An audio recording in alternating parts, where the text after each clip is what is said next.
What's up everyone, welcome back to the channel. Today we're going to change up the pace a little bit. Instead of working on a 300, we're actually going to work on our 240 SX. This is our 93 S13 rust-free chassis that we got at the beginning of 2020, and we've had a couple bad times getting motors for this thing, at least good ones. So we bought an RB for it that's just been chilling in the barn. I've really been wanting to just work on this thing. So what we did yesterday to make sure we got everything correct to relay to you guys of how to do this right, we have 5-lug swapped the rear of our 240. We just so happen to have a rear subframe over here that we robbed out of another Z, and let's just say this side was a huge pain in my butt. That is what I had to deal with. Totally annihilated the shaft getting it out. Not only that, but we annihilated the nut on the shaft, so we really couldn't get it out. Now let's show you how to 5-lug swap your rear. So something we did order here is the GK Tech middle adapter, so you can run Z32 2+2 cables and hook these up to the rear, which will switch the plate out that's stock to the 240. I'll put a couple links in the description so you guys can find these. It's all a plug and play setup. We also have got us the dust shield from a Z32, the anchor bolt, and the hub from a Z32. It's best to grab all these from the same Z so that way you know it's all compatible, because in 1990 they actually didn't have the anchor bolt go through the hub. Grab your jack. What we like to lift on down here is just lift on this little bracket. That is your subframe bracket.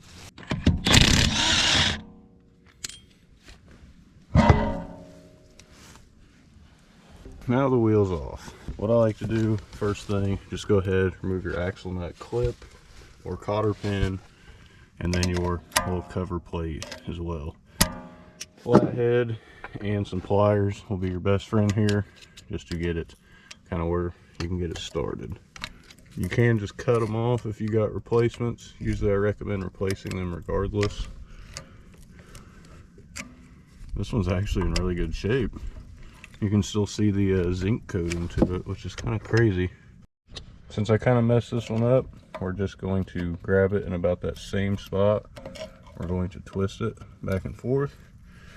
Let's just break the cotter pin off, so that way we can actually pull it all the way through. We have plenty of replacements, so little PB blaster will go a long way too. Odds are yours is probably a little more seasoned than mine. Pull your cap off. But that little section I showed you of the axle on our subframe for our Z, we actually had to hammer it on to get this even off.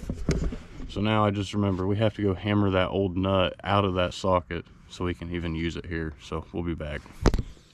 This right here is the bane of my existence. It took me a whole nother hour and a half just to get this thing out. Ended up using a slide hammer to finally get it out all the way. As you can tell, we definitely forced it on. It was all mushroomed, and we turned it to a 16 point. Just kidding, we turned it to a 12 point instead of a 6 point. Yikes. Wow, that wasn't on there at all. Literally, like that wasn't very tight. The axle's moving, so that's a big plus. This should be pretty easy. Grab a 19 mil socket and start to pull your arms off. 19 mil, adjustable wrench, unless you got a 19 millimeter wrench.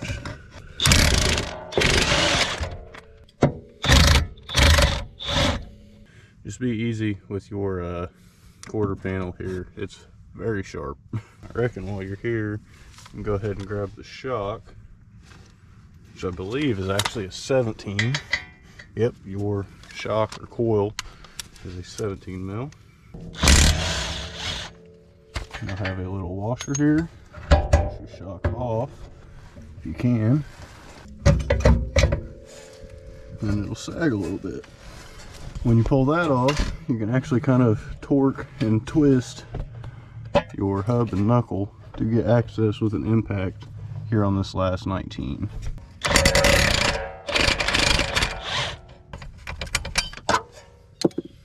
There's our last bolt, other than our lower control arm. here's the calipers themselves are 17 mil. Go ahead, grab you a ratchet or a breaker bar. I'm not too worried about the calipers right now. On the other side, the calipers literally still laying right here because our brakes are not mounted. Found out these brake lines do not work with Z brakes. You actually have to order stainless steel brake lines. So I just ordered those last night. Thank goodness to Black Friday shopping, discount prices. Shop GK Tech. That'll kind of be the next part. I'm not worried about putting the brakes on themselves because I kind of want to decide a color scheme to go with that's going to be good with this car. Currently got gray brakes that I was going to put on, just factory coating, but I kind of might want to do red. I have a red set, but in case I want to do another color, we're going to leave that option on the table. We're also not going to hook this up today because we're really just going to feed it through the brake drum or the shield itself, and we'll worry about getting the e-brake and stuff mounted when we can actually lift the car up. Out here in the grass, this thing just wants to tip over all the time, and it's not safe. Like I said, I'm literally just laying it right here. It's all the farther it's going. This is where things can get tricky. Go ahead and pull this nut off if yours isn't seized. If not, PB blast it. Get a wooden 2x4 or at least some kind of wood in between your hammer and this, and try to knock your axle through. Screwdriver helps. A magnet would totally just pull it right out. Definitely the best tool there. Now push your axle through, or pull your axle through from the back, just like so. And you'll pull it all the way out. If you want, stretch your suspension out to get enough clearance to just pop the axle out and lay it out of the way. There we go. Man, I'm not sure how well you can see that the axle has play in and out, so you can actually push it inwards. Now we have access to our ball joint on our lower control arm. Bend your cotter pin back, snip it, do whatever you got to do. Remove that. This may be a 22 mil, however, 7/8 is doing just fine for me. Go ahead, zap it off. Actually, go ahead, put your nut back on and try to loosen this up. Don't beat it too hard.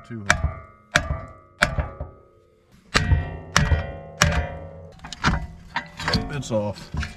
Take your nut off. PB blaster will be your best friend. I got lucky and this car is just rust free. Now we have our whole hub assembly, knuckle assembly removed. Now the rest of this is actually pretty simple. This spot right here is actually where your anchor bolt goes, which is right here. It bolts up here and through the ear. Problem here on 240s is this is all rusted and corroded, and this is not going to go through it very easily at all. What I found out yesterday is I poked it through enough to get the threads to show here, and I impacted the nut to pull the anchor bolt through. Take a 19 mil. I'm sorry if you guys don't have an impact. It's going to make this that much less fun. But 19 mil. Pull out all of these so we can separate our hub from the knuckle. Now I like to do, spin them a couple times, get a little bit of thread engagement, and that is why you mount it. You can mount the hub through the knuckle, and you can unthread the rest of these and pull your knuckle off. And this is what we're transferring everything over to. Since these are actually cast iron, you could shine it up, wire wheel it, rust convert it, recoat it, paint it, make it nice. Z32s are aluminum, so you can't do that. So now, so we don't get mixed up, let's take our dust shield, 4-lug hub, put them in the garbage. What I also do here is I like to actually remove these bolts, because yesterday while I was torquing them down, I actually broke one of these. We utilize these Z32 ones instead. They also have a washer. Take your brake shield, lay it on top. Just kidding, it actually goes the other way. Sit on the knuckle. Try to at least line it up with the threads the best that you can. Take your hardware, Oh no, I just squished a spider. Poor guy. Shouldn't have been walking under my washer. Now you'll kind of have to move this slightly to get it where it'll start threading in. I like to do half snug them or all the way to get it seated. Now loosen them just a little bit. I do that for the sake of the anchor bolt here. Move your hub to where the indent is right there, to where you can slide this in. Now, the reason why we don't fully secure the hub to the knuckle is so we actually have a little bit of wiggle room in here, because if not, there are two different surfaces. You can see the little line. You want them to be as even as possible. If not, you're going to have all the trouble getting this thing to even start in here. Give it a couple of love taps. Try not to damage your anchor bolt too much right here. The other side I mushroomed pretty good just to get this started. Tap both sides here, work it downwards so you get enough thread, and then yoink your nut on the back to pull it through.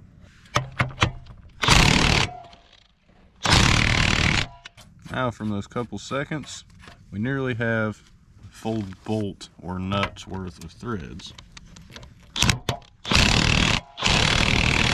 Now my tip when you're doing this to pull it through is naturally this is going to twist because of the impact and the way that it torques itself on. You actually have a little ear here you need to line up. Just take the mallet, just tap it back into place so you get it close enough when you're tightening it that it actually just pulls itself on that dowel. Now once you have no wiggle whatsoever because your plate or brake shield is totally seated against, that's how you know you're all good. You can actually see maybe we are very flush with the hub now. Now we're ready to reinstall our knuckle. The biggest tip here is to just keep everything out of the way while you put your ball joint here in the knuckle. Once that's on, you can put your nut on. Always torque this down before your axle, because once your axle's in the knuckle, it gets in the way. I actually forgot. Let's torque all the hub bolts back up. We'll put it on our 1 setting and just get it snug.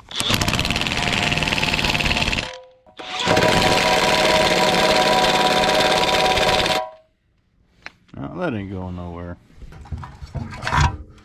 There we go. Alright. So the biggest thing is just kind of go at an angle. Your axle is going to be the biggest pain in the butt because it's going to be right in your way. Take our nut. Yep, that's the bottom side. I always put the bottom side back where it was.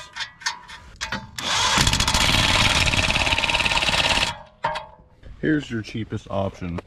You grab you a thing of cotter pins for like 10 bucks or less. It's the Harbor Freight special. Grab like a flathead. Bend one side, bend the other, and if you can, just bend it all the way up around the nut. Close this before we make a mess of 554 pieces. Now the whole battle here is holding your knuckle while you try to guide your axle. You want to use your forearm, push down on your knuckle to get the most clearance that you can to slip that axle in there. And you can spin your hub to get it to where it fits. And just like that, we slid it on. It's literally as simple as that. Let's grab the axle nut and the washer. Grab your impact.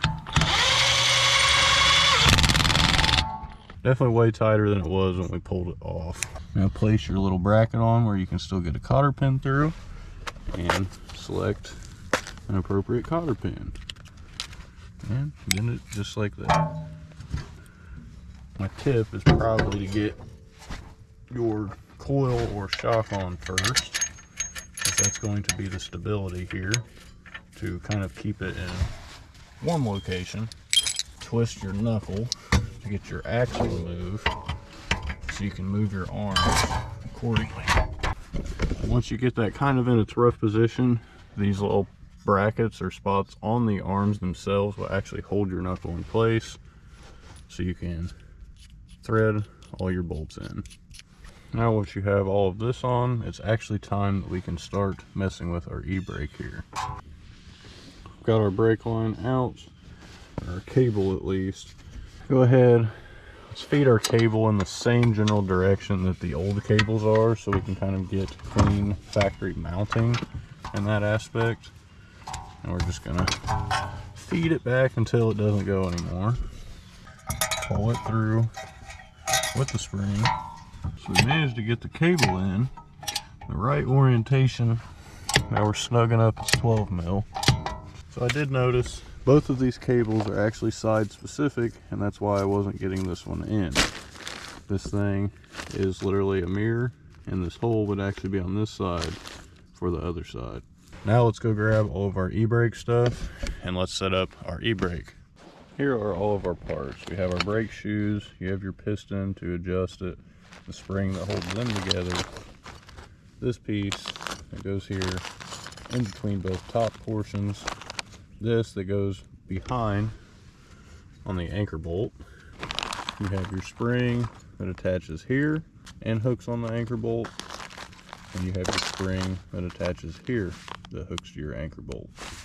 This piece, all it does is hooks in behind this piece, just like that. You see it holds, and that is what will pull on your e-brake.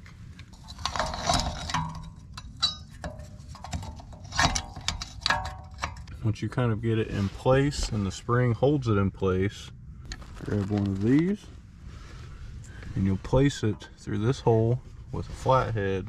Set it on. Let's move the shoe so we can get it in the right location to be able to mount this. Just like so. Go in, turn it 90 degrees. There's like a little spade or arrow point, so if that goes in one way, you turn it 90 degrees and it won't pop out. And that is how you actually mount both sides here of your brake shoes.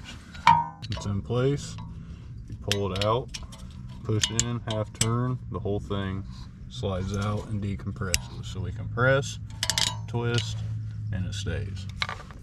Get both of your shoes, hug your anchor bolt up here at the top, as you still need to place it in front, and our springs will go right in front of that.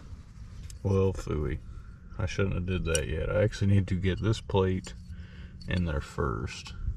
So from what I could tell, since the e-brake secondary arm is back there along with the brake shoe, the wide side will actually go over there and the spring side will go over here. That was actually pretty simple. As long as you take one side off, you can just pry it out, slide it in, get it where you want it, and then you can put it right back. Now we're on to the trusty old springs. Orient it to get your hook in, get it started, twist it around. And I actually believe this side goes on first and this side goes on after, as this side will be on the outside, even though I don't think it really matters. Put that in, hook it, and now to use either whatever you prefer. A lot of people have angled flat heads to kind of get the curvature right here, pull it back and set it.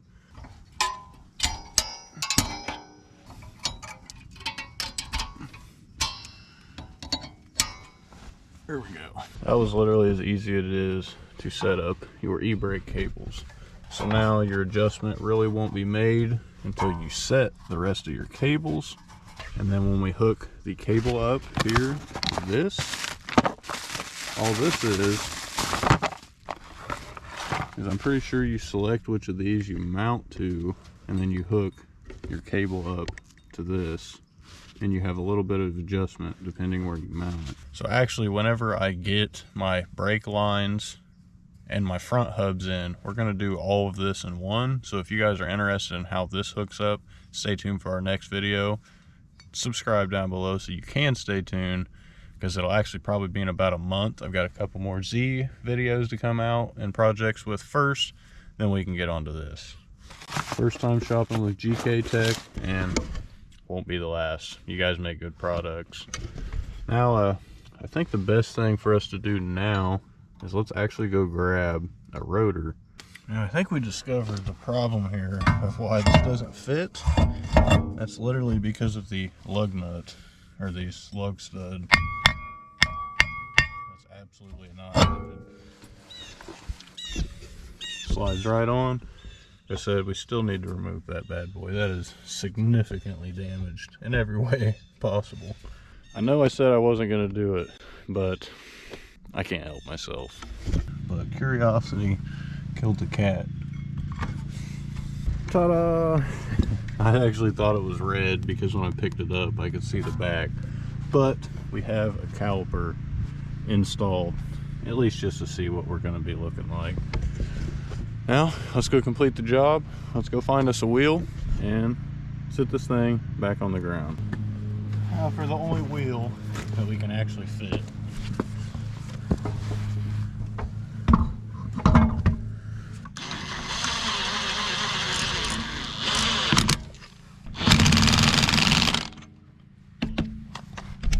Wheels mounted. Let's drop the thing to its actual ride height. I know if I actually got to drive it, it would settle a little bit. But we are now officially 5 lug swapped. We need to order some possibly extended studs. If not, we just need to get some replacement studs for that hub and we'll be good to go. But honestly, I think that's really just gonna wrap up the job. I was looking for a couple videos to reference when I was thinking to make this video, and I actually wanted to see how it was done completely. A lot of the videos I seen were kind of here, there, and all over the place and didn't really show you what to do. I'm really hoping this video can clarify that for you guys and that you can actually do your own brake swap on your 240 SX. But if you guys enjoy 240 content, Z32 content, I've got plenty of them out here, and I also sell parts. So if you need anything, hit me up on Instagram. My Instagram is needaxnosrap, the same as my YouTube, and we can go from there. Don't always have stuff in stock. These are actually one of the most requested items out of all of my part outs. I hope you guys enjoyed the video today. I hope I brought some clarity to you guys, at least where I needed the clarity.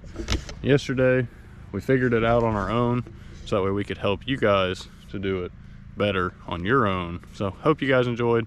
If you guys like the content, don't forget to drop a subscribe down below and you can stay tuned for all of our future content and videos. I hope you guys enjoyed, and until then, we'll catch you in the next one. Peace.